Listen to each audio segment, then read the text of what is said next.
বাংলাদেশের রাজনীতির মাঠে এমন কিছু ঘটনা ঘটে যাচ্ছে যেগুলো সাধারণ চোখে সহজে ধরা পড়ে না। কিন্তু যারা রাজনীতির গভীরে নজর রাখেন তারা বুঝতে পারছেন যে দেশের অন্যতম প্রধান রাজনৈতিক দল বিএনপির ভেতরে একটা বড় ধরনের টানাপোড়েন চলছে।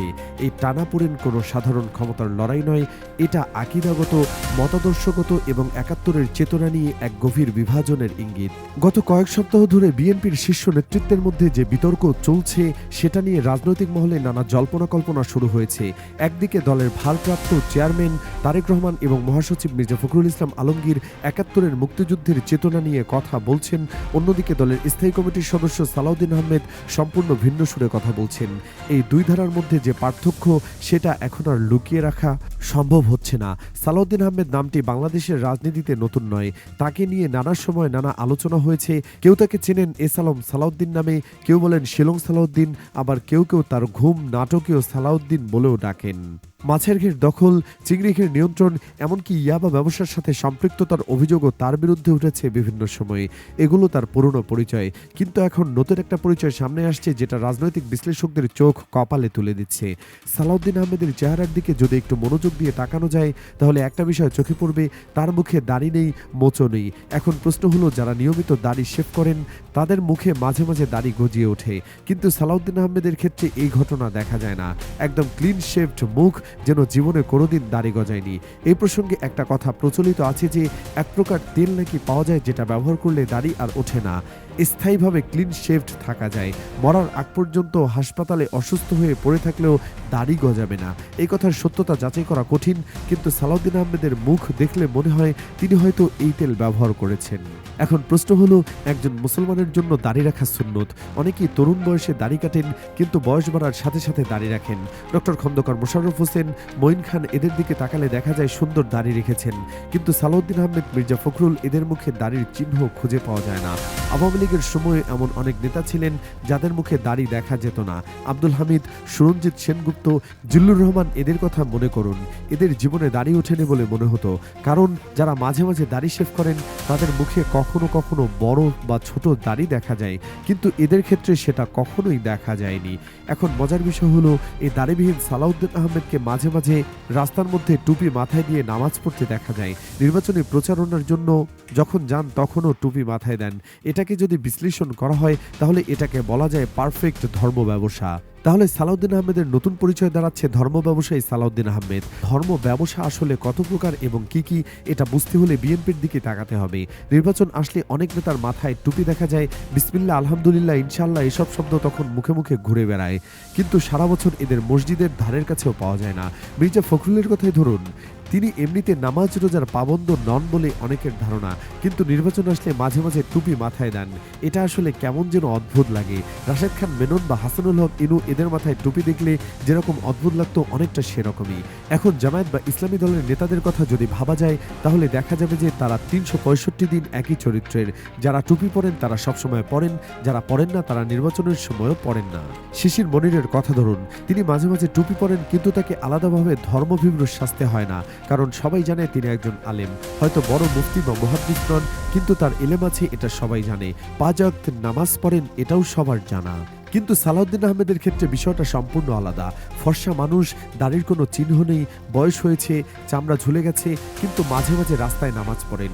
এটা দেখলে যে কারো মনে প্রশ্ন জাগবে যে এটা কি আসল নাকি দেখানো। কুমিল্লার এক প্রার্থীর কথা শোনা গেছে যিনি নিজেকে ইঞ্জিনিয়ার বলেন। অনেকে মজা করে বলেন তিনি ছাতার মেকার। ছাতা যাকে বরিশালের ভাষায় ছাতি বলে। ডিপ্লোমা বা বিএসসি কে জানে, কিন্তু তিনি নাকি গাড়ির মধ্যে বসে নামাজ পড়েন। এগুলো সব বাটপারি ছাড়া কিছুই না, ধর্ম ব্যবসার নতুন নতুন কৌশল। এখন মূল প্রসঙ্গে আসা যাক। গত এক সপ্তাহ ধরে বাংলাদেশের রাজনীতিতে একটা বড় পরিবর্তন লক্ষ্য করা যাচ্ছে। তারেক রহমান স্পষ্টভাবে একাত্তরের চেতনার কথা বলতে শুরু করেছেন। তিনি বলেছেন, জামায়াত ৭১ সালে কি করেছিল সেটা মনে রাখতে হবে। মানুষ ৭১ সাল দেখেছে। এই কথা তারেক রহমানের মুখে শুনে অনেকে অবাক হয়েছেন, কারণ এই ভাষা তো শেখ হাসিনার ভাষা। আওয়ামী লীগ যে ভাষায় কথা বলতো তারেক রহমান এখন সেই ভাষায় কথা বলছেন। অথচ তারেক রহমান নিজে রাজাকারদের সাথে রাজনীতি করেছেন, তার বাবা জিয়াউর রহমান করেছেন, তার মা বেগম খালেদা জিয়া করেছেন, স্বাধীনতা বিরোধীদের সাথে মিলে সরকার গঠন করেছেন তারা। তারেক রহমান আগে বলতেন অতীত ভুলে ফরওয়ার্ড হতে হবে, যাকে তাকে রাজাকার বলা চলবে না বলে হুঙ্কার দিতেন। কিন্তু এখন তিনি নিজেই রাজাকার শব্দটি ব্যবহার করছেন। এর মানে কি? এর মানে হলো তিনি ৭১ ব্যবসা শুরু করেছেন। অনেক বিশ্লেষক মনে করছেন তারেক রহমান ভারতের প্রেসক্রিপশনে কাজ করছেন। ভারত চায় বাংলাদেশে ৭১-এর বিভাজন জিইয়ে থাকুক। এই বিভাজন থাকলে ভারতের সুবিধা। আওয়ামী লীগ পালিয়ে গেছে, কিন্তু সেই ৭১ চেতনার ব্যবসা যেন বন্ধ না হয় সেটা নিশ্চিত করতে চায় ভারত। আর তারেক রহমান সেই ফাঁদে পা দিয়েছেন বলে মনে হচ্ছে। মির্জা ফখরুল ইসলাম আলমগীরও একই পথে হাঁটছেন। গত এক সপ্তাহ ধরে তার মুখে শুধু মুক্তিযুদ্ধ আর ৭১, অথচ মির্জা ফখরুল নিজে রাজাকারের সন্তান। তার বাবা সাজাপ্রাপ্ত রাজাকার ছিলেন, জেল খেটেছেন। সেই মির্জা ফখরুল এখন ৭১ চেতনার ব্যবসা করছেন। তবে বিএনপির সব নেতা কিন্তু এই চেতনার ব্যবসা করেন না। ডক্টর খন্দকার মোশাররফ হোসেন, মঈন খান, জমিরুদ্দিন সরকার, সেলিমা রহমান এদের ৭১ চেতনার ব্যবসা করতে দেখা যায় না। তারা এ বিষয়ে চুপ থাকেন। কিন্তু সালাউদ্দিন আহমেদ চুপ থাকেননি। তিনি সরাসরি বলে দিয়েছেন ৭১ চেতনা নিয়ে যারা সুবিধা নিতে চেয়েছে তারাই ব্যর্থ হয়েছে। এই একটা বাক্য দিয়ে সালাউদ্দিন আহমেদ তারেক রহমান এবং মির্জা ফখরুলের পুরো থিওরি উড়িয়ে দিলেন। সালাউদ্দিন আহমেদ আগেও বলেছেন স্বাধীনতার পক্ষে বিপক্ষে বিভাজন তিনি চান না। এই বিভাজন আওয়ামী লীগ করত। একটা দেশ স্বাধীন হয়ে যাওয়ার পর স্বাধীনতার বিপক্ষে বলে আর কেউ থাকে না। একথা সালাউদ্দিন আহমেদের বেশ কয়েক মাস আগে থেকে বলে আসছেন। তাহলে বিষয়টা দাঁড়াচ্ছে এই যে সালাউদ্দিন আহমেদ ৭১ নিয়ে জামাতকে ঘায়েল করতে রাজি নন, তিনি ৭১ চেতনার ব্যবসার বিরুদ্ধে। যেটা তারেক এবং ফখরুল করছেন সেটার সাথে সালাউদ্দিন আহমেদ একমত নন। মজার বিষয় হলো সালাউদ্দিন আহমেদ জামাতকে ধর্ম ব্যবসায়ী বলেন, কিন্তু আগেই দেখানো হয়েছে যে সালাউদ্দিন আহমেদ নিজেই সবচেয়ে বড় ধর্ম ব্যবসায়ী। দাড়ি নেই, মোচ নেই, সারা বছর মসজিদে যান না, কিন্তু নির্বাচনের সময় টুপি মাথায় দিয়ে রাস্তায় নামাজ পড়েন। এর চেয়ে বড় ধর্ম ব্যবসা আর কি হতে পারে? শুক্রবার একই দিনে মির্জা ফখরুল চেতনা ব্যবসার বক্তব্য দিয়েছেন, আর সালাউদ্দিন আহমেদ বলেছেন চেতনা ব্যবসায়ীরা ব্যর্থ হয়েছে। এই দুই বক্তব্য একই দলের দুই নেতার। এটা কিসের ইঙ্গিত দিচ্ছে? এটা স্পষ্টভাবে ইঙ্গিত দিচ্ছে যে বিএনপির ভেতরে আকীদাগত দ্বন্দ্ব চলছে। ৭১-এর চেতনা নিয়ে তারেক রহমান এবং মির্জা ফখরুল এক অবস্থানে, সালাউদ্দিন আহমেদ সম্পূর্ণ বিপরীত অবস্থানে। এই দ্বন্দ্ব ছোটখাটো নয়, এটা মতাদর্শগত। এখন প্রশ্ন হলো সালাউদ্দিন আহমেদ কেন এই অবস্থান নিচ্ছেন? অনেকে মনে করছেন সালাউদ্দিন আহমেদ প্রধানমন্ত্রী হতে চান, তারেক রহমানকে মাইনাস করে তিনি দলের নেতৃত্ব নিতে চান, আর মির্জা ফখরুল তো সালাউদ্দিন আহমেদকে নিজের উপরে উঠতে দেবেন না। এ কারণে তাদের মাঝে আকীদা মিলছে না। ভারতের দালালরা সবাই একই অ্যাসাইনমেন্ট বাস্তবায়ন করে না। এক একজনের অ্যাসাইনমেন্ট এক এক রকম। কিছু কিছু জায়গায় ভারতের প্রেসক্রিপশন অনুযায়ী কাজ করা হয়, আবার কিছু জায়গায় ব্যক্তিস্বার্থ কাজ করে। তারেক রহমান ভারতের প্রেসক্রিপশনে ৭১ ব্যবসা শুরু করেছেন। মির্জা ফখরুলও সেই পথে হাঁটছেন, কিন্তু সালাউদ্দিন আহমেদ ভিন্ন খেলা খেলছেন। তিনি জামায়াত এবং ইসলামপন্থীদের সাথে সম্পর্ক রাখতে চান বলে মনে হচ্ছে। ৭১ দিয়ে তাদের বিরুদ্ধে যেতে চাননি তিনি। এই পরিস্থিতিতে বিএনপি কোন দিকে যাবে সেটা এখন বড় প্রশ্ন। দলের ভেতরে যে বিভাজন তৈরি হচ্ছে সেটা কি প্রকাশ্যে আসবে? তারেক রহমান এবং মির্জা ফখরুল কি সালাউদ্দিন আহমেদকে দমিয়ে রাখতে পারবেন, নাকি সালাউদ্দিন আহমেদ তার নিজস্ব পথে এগিয়ে যাবেন? জামায়াতের সাথে বিএনপির সম্পর্ক নিয়েও প্রশ্ন উঠেছে।